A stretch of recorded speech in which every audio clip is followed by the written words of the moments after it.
Sa pag-ibig, marami tayong hindi alam. Pero mayroon tayong pakiramdam.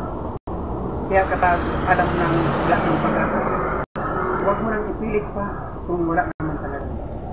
At matutong tumanggap ng pasya ng iba. At ingatan ang bukas sa susunod pa.